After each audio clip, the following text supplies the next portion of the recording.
Good morning, students. Welcome back to the e-learning platform of the GS College of Commerce, Noida. In the previous video, we have started our topic, that is the banks, especially the commercial banks. And we have seen the definition of the bank, meaning and the definition of the bank, and the certain types of banks also. Today we will continue our lecture with this note of the types of banks. Let's see what are the different types of bank. The first one is the central bank, which we had discussed earlier. The second is the industrial bank, again we had discussed. Agricultural and the exchange bank. We had discussed all these four types of the bank in the earlier video lecture. Now today we are going to see these type of the banks in detail. The first one over there is the commercial bank.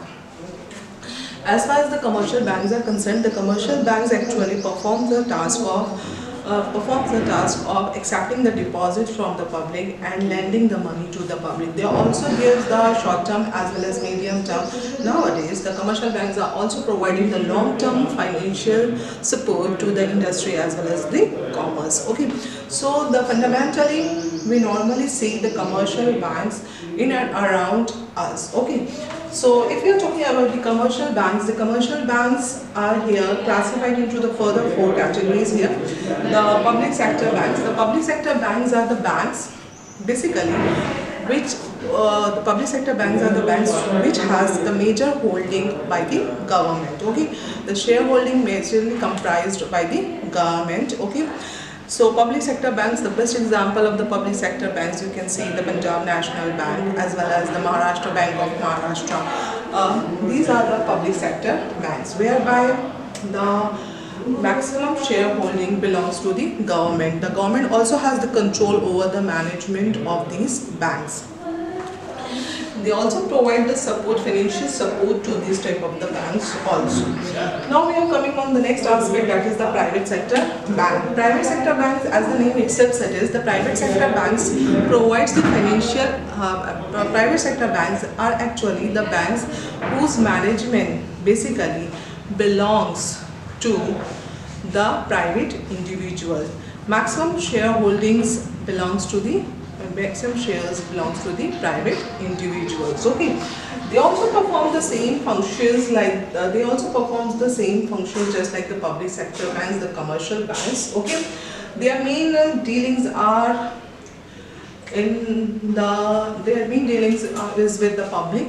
Okay, private sector banks, the best example of the private sector bank is the ICICI Bank, IDBI Bank, Axis Bank, Yes Bank. Okay, these all are the private sector banks. Okay, the next type of the bank is the foreign banks. Okay, when we are talking about the foreign banks, what does it mean? The foreign banks are the banking institutions which has the registered office in some other countries, and they are actually performing their business in the other countries also. Okay, it means just like the foreign companies, these are the foreign banks. Like foreign companies have the registration in some XYZ companies, they also perform the business in some other countries. Okay, just like that the foreign banks also perform the banking activities. Okay, like if you are talking about they also does the banking operations just like the public sector as well as the private sector banks,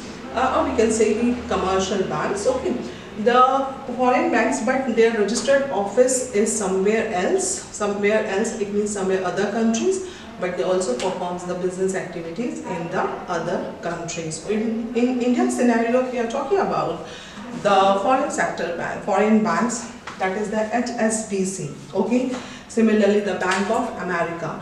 These are the example of the foreign banks.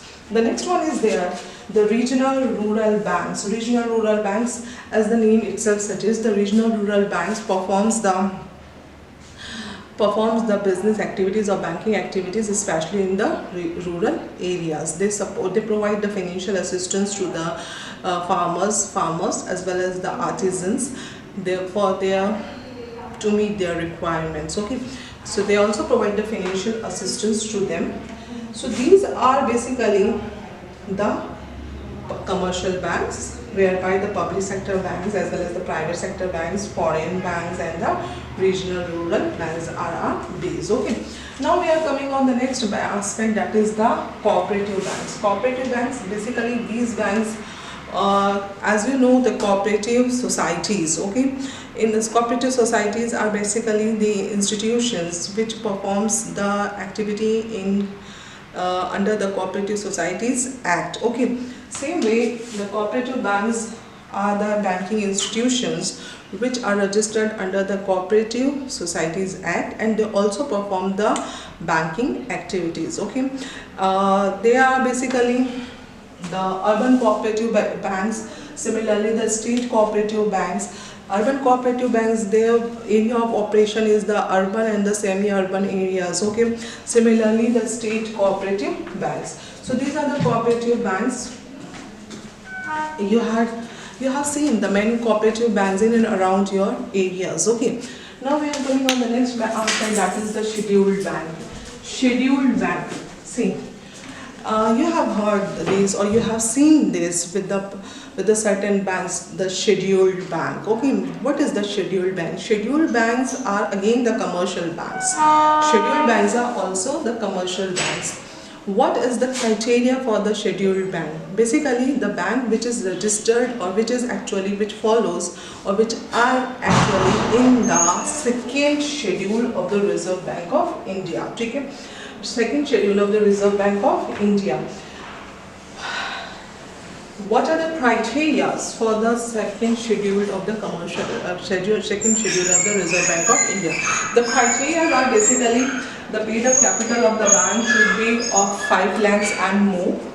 Similarly, the bank should be a corporation rather than the sole proprietorship and the partnership firm. Okay.